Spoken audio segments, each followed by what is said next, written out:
listening to the same tempo of music, it would have got boring. You know what I'm saying?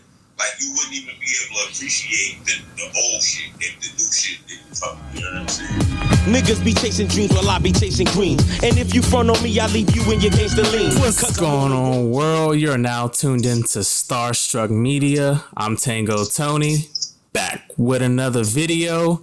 And today we have another episode of Insight.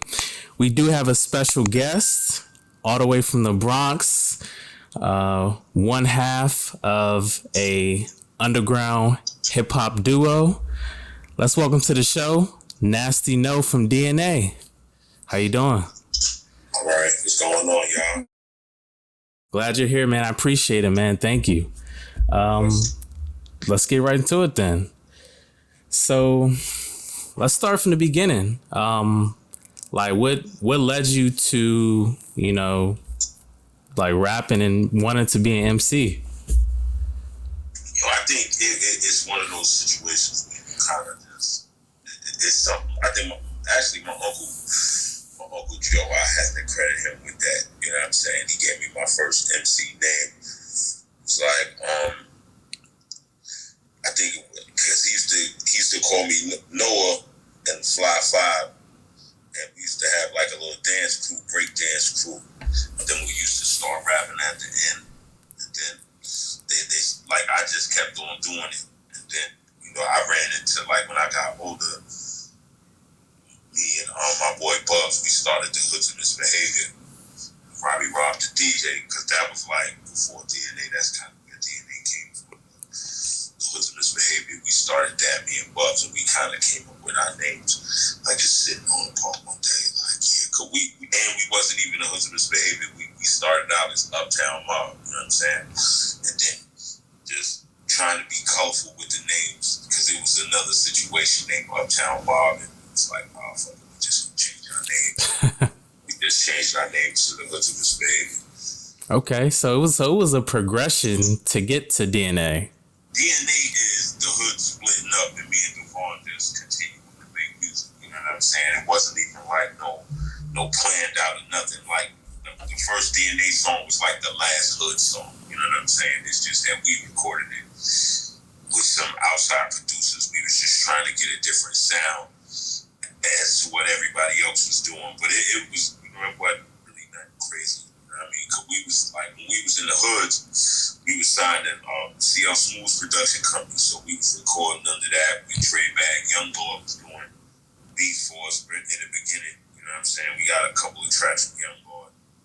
That's like on our hoods final that we got, that I sold with Bob from Chop Herring Records. So yeah, I mean, it's a lot of music out there, but DNA is definitely not the beginning of it. You know what I'm saying? It's definitely not the beginning. It's certainly not the end of it. You know what I mean? Right. Okay, that's what's up. So what was the studio sessions like when you guys were making Bronx Criminal County Tape and Paper Chase? Yo, man, it was crazy because, like, we always, like, wrote the rhymes and shit before you went to the studio, so you kind of knew what it was. I think that the studio was a bigger energy. We used to record in Times Square. My man, God rest in peace, he had a studio in Times Square by Port Authority. So we used to be down there, just to be able to go down there into the city is kind of an electric feeling. You know what I'm saying? You get to go down there a little charged up. You feel like even if you in somebody's house, at their recording studio that's set up properly, you still feel like you in a bigger joint. Yeah, so I mean, it was cool. The Bronx Criminal County joint was alright. That was we kind of lucked into that because Golf produced that track, and I don't even know how. I can't even remember the story on why he played it for us. You know what I'm saying? For us to be like, alright, we gonna take this. You know what I'm saying? And I think we was in another production situation with some cats that I knew that wanted to invest in me or whatever, and they was like, yeah, man, we want to give you some money. So we had them take us to the studio. Golf pulled up the beat. They bought it from Golf, so then we had to buy the beat back so we could use it. You know what I'm saying, for ourselves. And Golf made us buy the beat back, so we had to buy the beat back. But yeah, it was cool. It kind of worked out. It was a good song. You know what I'm saying? Yeah, like like Paper Chase, and honestly, like it feels like a movie. Like, yo, you know what's crazy is the sample is from a movie. You know what I'm saying? yeah. I forgot which Wesley Snipes movie it is, but most of those samples was Marlon, the dude who was producing our stuff at the time. Him and his boy, they worked for Tommy Boy, so they used to always sample stuff from movies. Okay, hey, well, shout out Wesley. Yeah, and one of the movies, I can't remember which one it was, but it was a bunch of movies that they samples. I think it was from a movie. I can't remember where he pulled that sample from. So on like Paper Chase, like towards the end of it, you mentioned like Pac. Did you know Tupac? Pop. It was Pop, my dude Pop. It was one of my boys from the block. Oh, okay. Pop. Okay, I got you. Dang, okay. So you mentioned that you guys had like a production deal with like CL Smooth's company. Yeah, but on my production, because it was a bunch of us, man. He had because P Rock had his little joint with like I&I, and it was us, Mixed Elements, and another girl named Moetta was and another girl named Moetta something. So we was kind of signed to CL Smooth production company. They just put us in the studio and stuff like that. It wasn't nothing too crazy. Like we didn't even really have a real relationship with him like that. I mean, he was cool with us, but it wasn't like, you know what I'm saying, he was taking us on the road, like, you know what I mean, you had, you know what I'm saying, you like backdoor and shit, like, you know, you could hang out with Pete more than you could hang out with CL, you know what I'm saying, if you just got around them, you know what I mean, and that was just because they was busy or whatever, they was just, we was on our time, we was outside, we was young, we was wild, like the X Factor of everything. So we was kind of like the risk joint, like we taking a risk with these dudes. Yeah, it was one of those situations. Okay, so y'all was like the raw like talent that just like they saw something in y'all, like was trying to like pour. Something like that. Because our story, it starts out crazy. You know what I'm saying? Our story starts out crazy. I don't even know if you got enough time for that, but it starts out crazy. You know what I'm saying? I mean, hey, our first manager was the girl Trey Danya from X Clan, the group X Clan. Okay.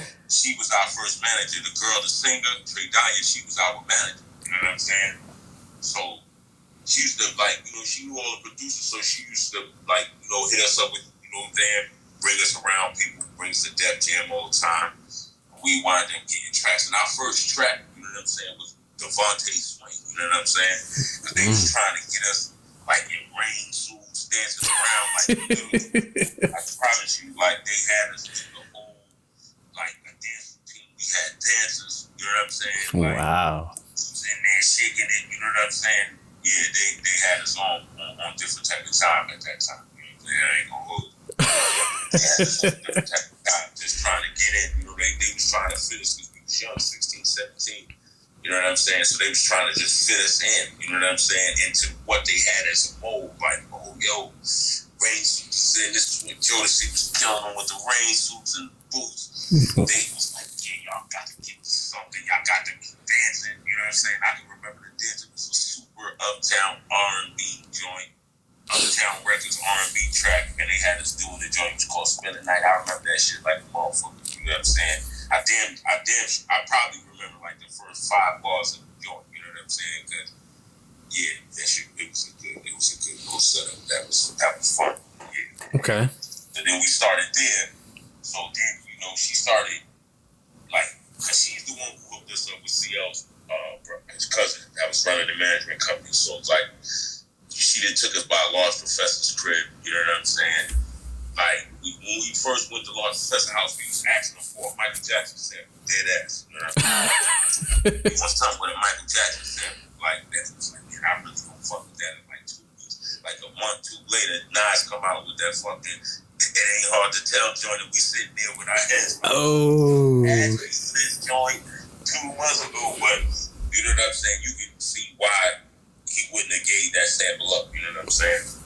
Wow, it's crazy how it's crazy timing and like just how things like play out. How the timing was on that shit, like yeah, this nigga, you can see this Nas. I'm like, oh man. And this is after they did the barbecue, so Nas is who he was already. You know what I'm saying? So it was one of those things. But just to hear that shit, like man, we asked this nigga for Michael Jackson sampling. He said he don't do it, and then he did it for this nigga. So it's like he didn't even have to give us the same sample. You know what I'm saying? He just gave us the one we wanted because we didn't want that one. You know what I'm saying? We wanted a whole different sample. We wanted him to work with it. He probably just wasn't feeling that sample because he worked with that one, so he just knew how to paperwork that shit was. You know what I'm saying? It's a lot of little bullshit behind it, yeah. But so then, from then, we meet up with a Dafo, boom, we the Hood's Behavior. We recording, you know what I'm saying? We like, yo, man, we gotta drop something. So we dropped that project. You know what I'm saying? And it was a bunch of songs that we took that was crazy better than that. We had joints by Young Lord, Trey Bag, you know what I'm saying? We had a bunch of joints, you know what I'm saying? And we kind of like, because our producer Rob, he produced one of the tracks, and we wanted him to have this like producer credit on this shit, you know what I'm saying? So he could get his little, you know, maybe somebody holler at him for some beats or something, you know, we were just trying to spread the love around and get it generated or whatever. But yeah, that was a good little run, you know what I'm saying? We performed a lot.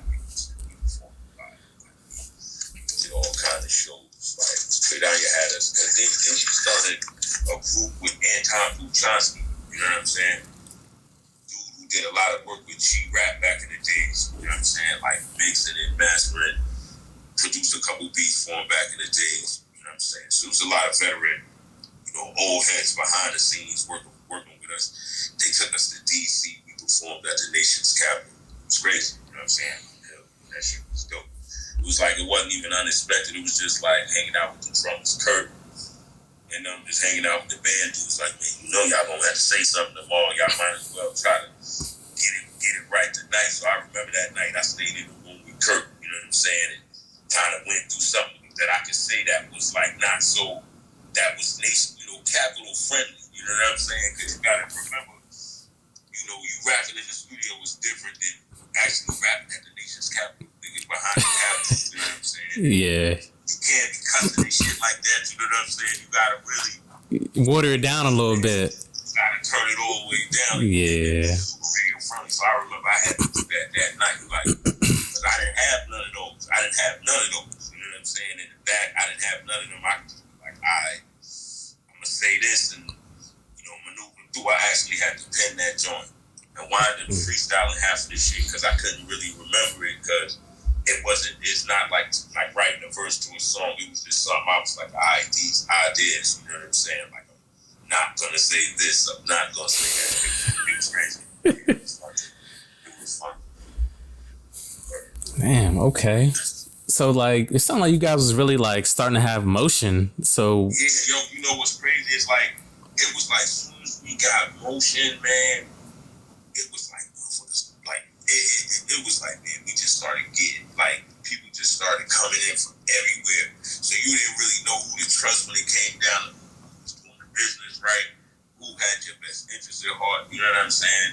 yeah. We started making, like, impulse deals, like, all right, this is this is that, and a lot of that, like, because I could say it for myself, was like, after all of that shit was done and I still was making music, it was just like, all right, these niggas pay for the studio, we get out here, we put it out, boom, boom. That's how the DNA thing came about, you know what I'm saying? So they was like, you know, y'all still making music, da da da da da. You know, you let somebody hear some music, they like, this is it right here, this is one of them joints. They take it to somewhere, somebody confirm it, they like, all right, let's put it out, you know what I'm saying? We put that record out. The day we were supposed to go pick up the records, I caught a case. You know what I'm saying? We caught a gun case, like on our way to going to get the record. You know what I'm saying? Like, shit was crazy. You know what I'm saying? So that shit slowed that down a little bit because now you got 20,000, 30,000 in fees. You gotta cough out to get it, you know, just to stay, you know, just so you can do that. You know what I'm saying? We had a clothing line when we was doing the DNA shit. We had a clothing line, Cole and Red, the dudes who ran the company. They had some denim suits, you know what I'm saying? Like, we was wearing them. I was modeling them on MTV at the time. And I was wearing them to work, you know what I'm saying? Going on MTV because it was crazy because they shot all the shows on Wednesday. You know what I'm saying? When Tyrese was doing MTV Jams, they got the whole week on Wednesday. You know what I'm saying? Between like 8 and 12, you know what I'm saying? like 8 and 12:30, 1 o'clock. You know what I'm saying? The whole weekend production, they changing clothes, they switching out bitches in the back. You know what I'm saying? Like, it was crazy because I used to go and I used to be on every episode. I did it for like a month.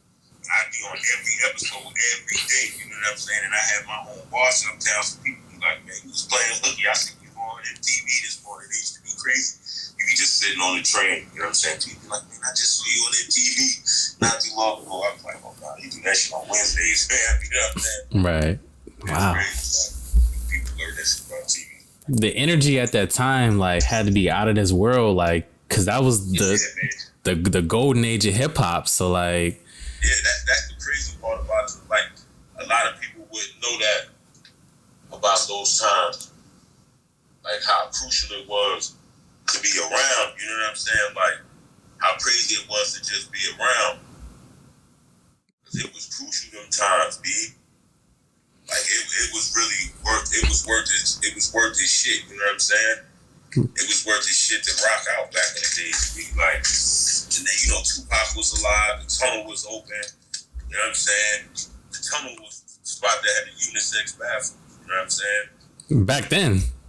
Yeah, unisex bathrooms, tread, salt, pepper, crazy shit, man. Bird.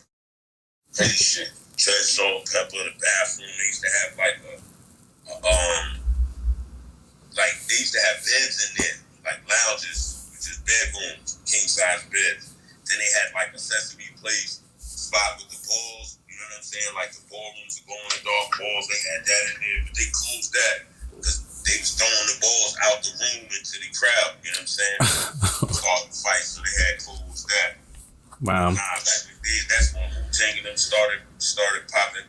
So then we came up with the North Pole, Mixed Elements, Brethren, Indigo. You know, Mixed Elements was signed to Relativity, Chris Lighty. Then they had something with the budget on their deal or something, but I think they just kind of somebody fucked their budget over. I would imagine, like, being from the Bronx at that time when, like, hip hop was really, like, starting to flourish in the mainstream, it seemed like the labels were just, like, really trying to, like, just throw money behind anybody who could really spit. It wasn't really even like that, though, yo. It really wasn't like that. It was kind of gate kept even back then, bro. It was gate kept crazy, man, because, man, me and Bugs, we was at everything. We was at when the City College shit happened. We was there when that happened. When the City College event happened and puffing them through that party, we was there. You know what I'm saying? I remember we was there. We went to every City College joint because we used to go with Nicky D's manager from Def Jam. We used to go meet him and we used to go with him. And we was Salt and Pepper and all that. Like, back in the days, it was cool, but it was hard to get a deal back in the days, man. It was hard, man. It never really was easy, man. It never really was easy, bro. It never really was easy, man. It never was like, yo, you just spitting hot. But we was on the radio, we had motion, you know what I'm saying? Like every final we dropped got spins on the radio, like decent spins, you know what I'm saying? Not just like he played it one day, you know what I'm saying? Flex was playing our joints too, you know what I'm saying? Wow, okay. You know what I'm saying? We was on a couple mixtapes, you know what I'm saying? We had motion. It was just crazy, man. We was just going through like, I think I messed up because I had the wrong manager, you know what I'm saying? Like, and then, you know, when I figured out, like, that you didn't need management until you had a career to manage, you know what I'm saying? Like, sometimes people don't want to do business with the managers, you know what I'm saying? It's kind of like the Jay-Z Dame Dash thing, you know what I'm saying? Yeah. Rather do business with Jay-Z than to do business with Dame Dash. Yeah, that's true. Like, you could be the most talented, but, like, I guess the industry, politics, and relationships could really, like, deter you from where you are meant to be. So, yeah. So, well, like, what happened to DNA? Like, why'd you guys stop making music? Yo, the Vaughn went to jail for 2 years, you know what I mean? And I had morphed into Willie Cheatham, and I dropped another project, you know what I'm saying, into Willie Cheatham because I had changed my name because I had just wanted to get away from the paperwork with, you know what I'm saying, with everybody else. So I had changed my name to Willie Cheatham, and I dropped a mixtape. I dropped a mixtape album a mixtape, an album, and a vinyl, and a single. And I just had the wrong management. You know what I'm saying? Like, we did all the music, and then that's all we did. That's all they did was, record the music, and they wouldn't let nobody hear it. And it was like, that's crazy. But why? But why though? Like, especially if you have like a vested interest in it. Like, if it did make sense to me. It didn't make sense to me either. You know what I'm saying? It's even like, and I even did a video. I just got access to this video maybe 10 years later. Wow. You know what I'm saying? Like, YouTube's like, we could have made all the YouTube money in the beginning of it with the video. You know what I'm saying? And it's like, when you just, it's just bad people just having bad people around you. Like, I'm one of them examples, you know what I'm saying? Because I still got some crazy, right now. But it's like, now I'm just like, I just do everything on my own instead of just, try to have people invest and do it a team way. Because I think I lost more going the team route, you know what I'm saying? When I should have just been thinking about myself and the opportunities that I was offered, you know what I mean? Because I was offered some real opportunities that I turned down to be a team player, you know what I'm saying? And I know that other people probably wouldn't have turned them down, you know what I'm saying? Dang. So basically you're saying if you were more selfish and looking out for like your self-interest, then things could have went differently. Yeah, things would have definitely went different, you know what I'm saying? Well, I know people, you know what I'm saying? I knew who I needed to know to make something happen, you know what I'm saying? I was just being loyal to the wrong shit, you know what I'm saying? And I kind of almost tricked myself out of it. But it was something where it's like, I just believed in the project and what we was doing. It was like we did this and then everything stopped. It was like we put out the record and then we get it to the DJs and then everything stopped. You know what I'm saying? It was like nobody really knew what to do after that. You know what I'm saying? So and it was street shit. You know what I'm saying? So when police and shit start happening, you gotta kind of try to stay free instead of putting out music. It like one outweighs the other automatically. You know what I mean? So yeah, I got caught up into one of the vicious little cycles, but it was cool though. You know what I'm saying? Because it was like a super learning curve, and I still make music and I'm still good. You know what I'm saying? But what was some, I guess, some of like the labels or like that was reaching out to you for like a solo like deal? Yo, man, it's crazy because like I don't even like to do the name dropping shit, so I'm not gonna do it at all. But like I had a couple people, you know what I'm saying? Like I used to go sit down like at about 3 or 4 different places throughout the week with a couple A&Rs and head A&Rs. They be like, yo man, what's up with your people? You know what I'm saying? And they talk about the people who's funding my project now. You know what I'm saying? What's up with them niggas, man? Like these are street niggas. You know what I'm saying? Like street reputable. You know what I'm saying? They respect who they are outside. You know what I'm saying? Like, so they ain't nobody never wanted to kind of just, even if I said it was good, you know what I'm saying? It was something that they wanted to try to figure out, and them dudes, they wasn't really capable at the time to even, to manifest and even hold them type of conversations with what I was talking about. You know what I'm saying? Oh, wow. I had like one of the most misunderstood situations ever. You know what I'm saying? Yeah. Wow. All I was get the check. You know what I'm saying? I could have broke them off. They would have went their way, and you know what I'm saying? I would have still went mine. You know what I mean? But it was just one of those situations like where everybody was just kind of scared of the street shit with me. You know what I'm saying? Yeah. I was with, you know what I'm saying? Like, beating niggas up in the clubs, beating up clubs. You know what I'm saying? It was real hectic in the 90s. You know what I'm saying? We was doing that shit. You know what I'm saying? Yeah. Okay. So basically, go ahead. It'll make people not want to fuck with you. You know what I'm saying? Yeah. For sure. Let's not fuck with them niggas. For sure. Especially if you from like the corporate world, that really throw you off. Yeah. So, wow. It's totally different, but when you see me outside somewhere, it's like, oh man, this nigga. And it wasn't even like that. That was something that we was doing. You know what I'm saying? It was more of a perception. You know what I'm saying? And then shit happens. You know what I'm saying? You can't avoid shit happening, but it wasn't like every time we went out and see what's happening. You know what I'm I'm saying? It was just like when shit happened, it was something that people wanted to talk about more than, you know what I mean? That's crazy you say that, because it's like nowadays it seems like labels are more willing to do business with like more street oriented management and like artists now. Yeah, but back then it wasn't like that. Nah. You know what I'm saying? Like, that's why Suge Knight was able to pull it the way he pulled it. You know what I'm saying? I was scared, you know what I'm saying? Yeah. But nobody be scared of Suge Knight these days, you know what I'm saying? Like, you have to really actually put in some work to have people scared of him when they see him, you know what I'm saying? Because, shit, anybody can get shot, you know what I'm saying? And they kind of proving that every day, you know what I'm saying? Especially with the way rap artists ain't safe at all, you know what I'm saying? Nah. And in the 90s, it was worse. It just wasn't even publicized, you know what I'm saying? There's a lot of people who got robbed, you know what I'm saying? People used to get robbed all the time, you know what I'm saying? A lot of people didn't even wear their shines until they was performing or something, you know what I'm saying? Like you see a rapper even regular. Wow. And then you gotta remember, it wasn't even a bunch of big truck jewelry rappers back in the days anyway. You know what I'm saying? When you think about the era, you know what I'm saying? You had the Cuban links. It wasn't like how it was from the Kane era, the Slick Rick era. You know what I'm saying? Like, and now it's back to the Slick Rick Kane era. You know what I'm saying? With how loud the jewelry is. You know what I'm saying? Yeah. Like it don't be as big as Slick Rick's pieces was, but it's loud. You know what I'm saying? Like the jewelry is real loud. Like you can see it. Like, Yeah.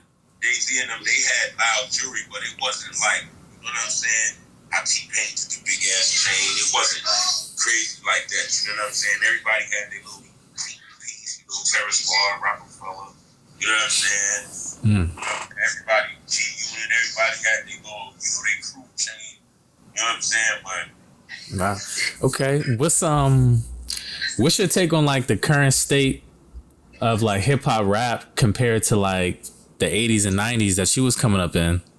yo, I don't even like to compare it, bro, because it had to change. You know what I'm saying? Like, if we would have just stayed listening to the same tempo of music, it would have got boring. You know what I'm saying? Like, you wouldn't even be able to appreciate the old shit if the new shit didn't come. You know what I'm saying? Yeah. And then it's like when you listen to the new shit, if you listen to it objectively, some shit is alright. You know what I'm saying? Like, some dudes just get down. You know what I'm saying? If you listen for what they doing, and I'm not talking about like the J. Cole's, the Kendricks. I'm talking about like the Migos. Like, they changed how rap sound. You know what I'm saying? And they don't get their props as much as they should, because they actually changed the cadence of rap. Yeah. You know what I'm saying? They got everybody rapping like that's Quavo. You could pick any which one of them and just take their flow, you know what I'm saying, and just give it to whoever that's rapping right now. You know what I'm saying? That's why the Baby is winning, because he don't sound like them. That's why Lil Baby is winning, because his cadence ain't like them. You know what I'm saying? It's like you can make a hot joint that sound like them, but you're not gonna be winning. You know what I'm saying?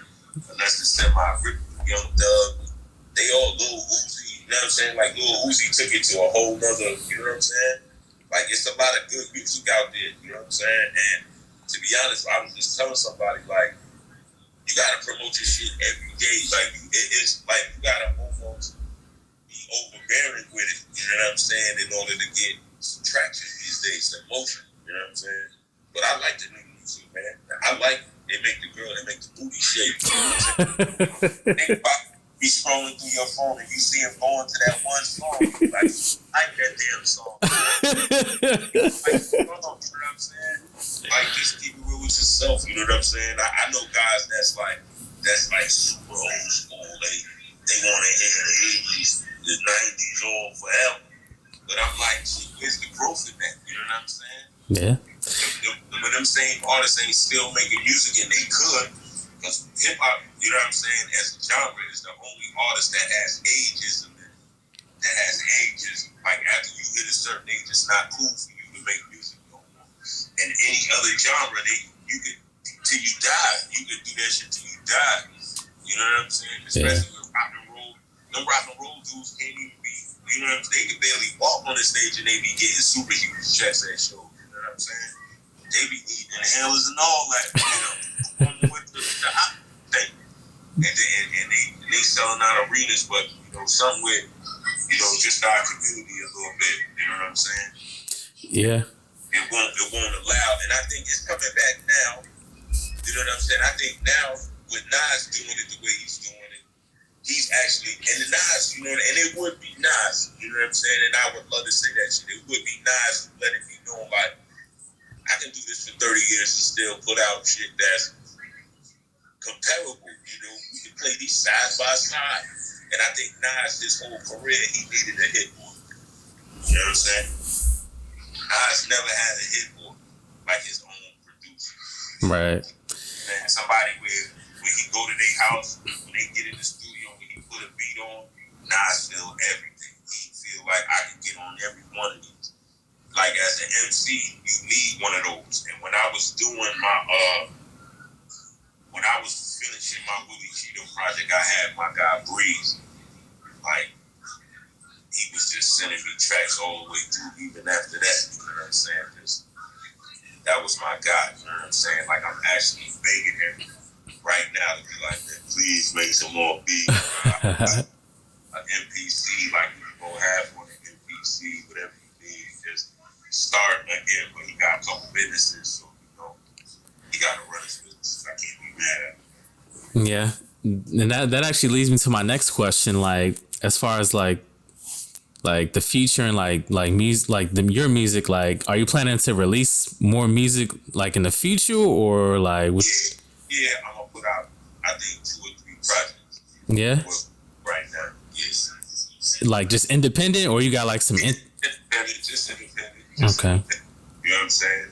I think I'm having more of a problem on how I want to put it out. Like how I want to put it out. Because I want to sell some vinyls. Because I sold vinyl. So it's a vinyl market for me. You know what I mean? Oh yeah. Like vinyl really made a resurgence. It's actually a market for that now again. Like it's always been a market for me at least. You know what I'm saying? Like I've always made myself right, because that's all I've ever sold. You know what I'm saying? And that was kind of important too. That I was able to have vinyl. When I did put out records. You know what I'm saying? So it kind of left my imprint in it. You know what I'm saying? As far as having something to be played. As to being an artist with nothing, you know what I'm saying? Because there's a lot of dudes from my time that was doing it, they just never put out songs.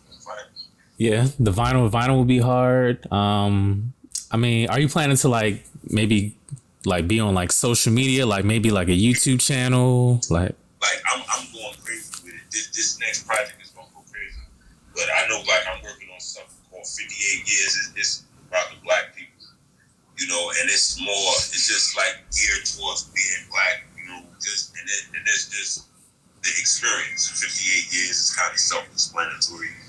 It's only been 58 years. Everybody knows somebody older than 58 years. So, we kind of only been doing this free shit for 58 years. But let's not act like we was doing this, it's 2023. Don't act like we've been doing this since 16. You know what I'm saying? We've been doing this shit for 53 years, 58 years, you know what I'm saying? Right. You know what I'm saying? Some of my parents, my father's over 58 years old, you know what I'm saying? So he knows how it is before, after, you know what I'm saying? So it's different, you know what I'm saying? It's my perspective on a lot of things. And then, I'm in Minneapolis with the George Floyd shit, you know what I'm saying?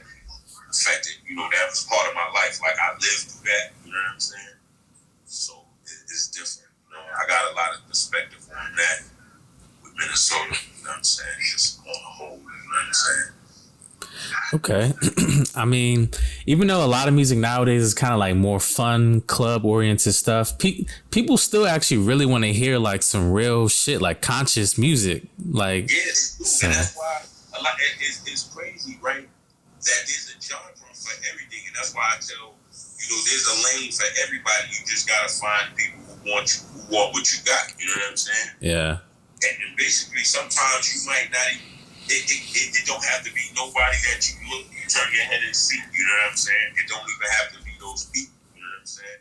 And you gotta know that as an artist too. because the people you be around are not even the ones who are going to support you the most. You know what I'm saying? Like, and this is like the truest thing I can tell anybody, man. Just keep doing it, share your music every day, all day. Don't, you know what I'm saying? Same way people be sharing memes when it's funny. Make sure you make 2-3 posts about yourself and that music that you got going, and just make sure it's like, you know what I'm saying? And that's advice that I need to take myself, you know what I'm saying? But I know what I want to do, so I'm just trying to like get my ducks in a row before I just start firing shots and just make sure everything is the way it's supposed to be. But yeah, I tell people all the time, man, you got something on iTunes, you get a check from it, you just gotta keep playing. 8 billion people in the world. Yeah, a stranger will. Everybody you know has to help you. You gotta know. You know what I'm saying? But you don't know a million people. Right. Individually, you know what I'm saying? You don't know a million people individually. And you're gonna need a million people. Or if not that many, you know what I'm saying? A couple of thousand. Yeah, that's true though. A stranger will support you before friends and family. So I agree with that. But yeah, I mean, the biggest thing is you just gotta like make the art and just put it out to the world and just like let it do its thing. Just let it do its thing. Yeah. But I'm excited to hear that, you know what I'm saying, you got something like music that's coming out. So like that's huge for sure. Definitely, yeah. I definitely do. Yeah, it's definitely coming.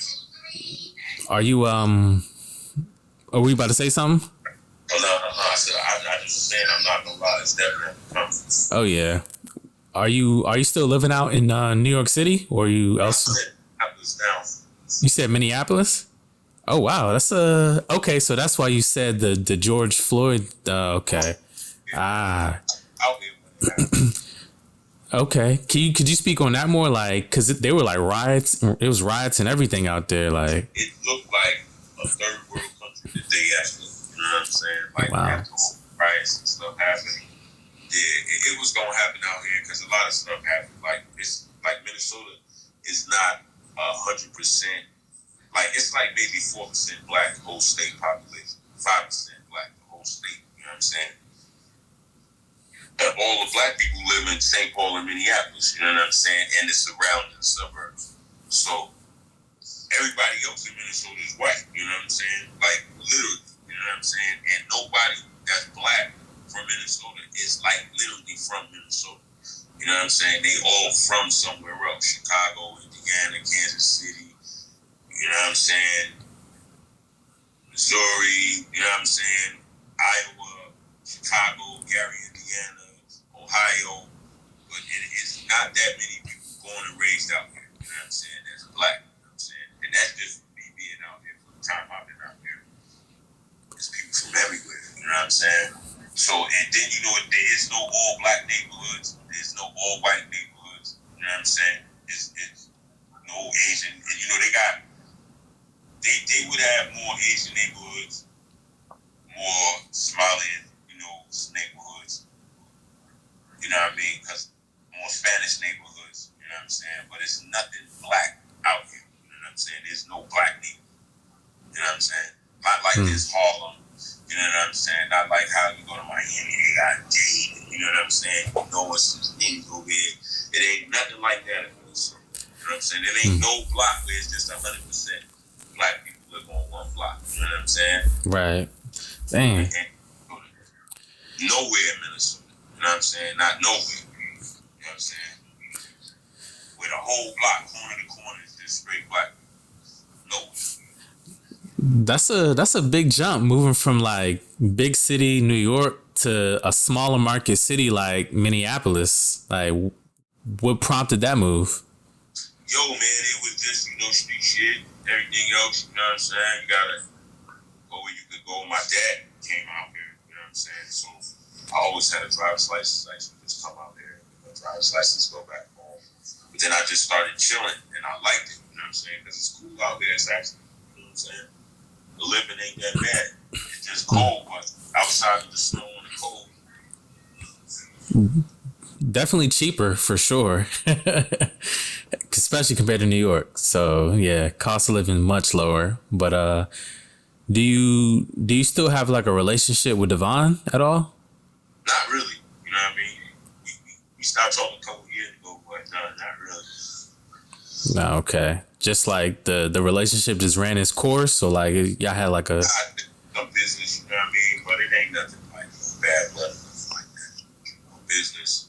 We didn't be, with the business side of it. Okay, well, it happens, The paperwork can sometimes make things like sticky, I guess. So Paperwork. Yeah. But that's really all of my questions. I really appreciate you, taking the time to really just like talk me through like your career, like what you're doing now and what's like to expect moving forward. So I really do appreciate that. Well, no question. Yeah. And then I'm gonna do this. National on all platforms. The Love Story Volume 1 on all platforms. Go listen to it right now. Love Story Volume 1 on all platforms. National. Go listen to it. So you heard it here first. You know what I'm saying? Be sure to check that out. All platforms. Be sure to be on the lookout for new music coming out. And yeah, that's everything I had today. Once again, I really do appreciate you for, taking the time to chop it up with me. I would love to, like once you do drop your new project to like link up again to have another conversation. So yeah, definitely do that. We can definitely do that. I got some work for you on that too. Now that you said that, I got something for you on that. I got something to fit you in on that. All right, perfect. I mean, maybe we could do like something in person. I never been in Minneapolis, so never know. Get something going. All right. We're gonna figure it out. I'm gonna put you in there. Now that I know you want to do something. I appreciate that. Well, you heard it here first. I'm Tango Tony, Starstruck Media, Nasty No, and we out. And you don't stop. It's that baby chase shit, y'all. Yo, Chase. Niggas be chasing dreams while I be chasing greens. And if you front on me, I leave you in your gangster lean. Cause I'm on the road to the riches and I'm still fucking they bitches. Laying niggas in ditches.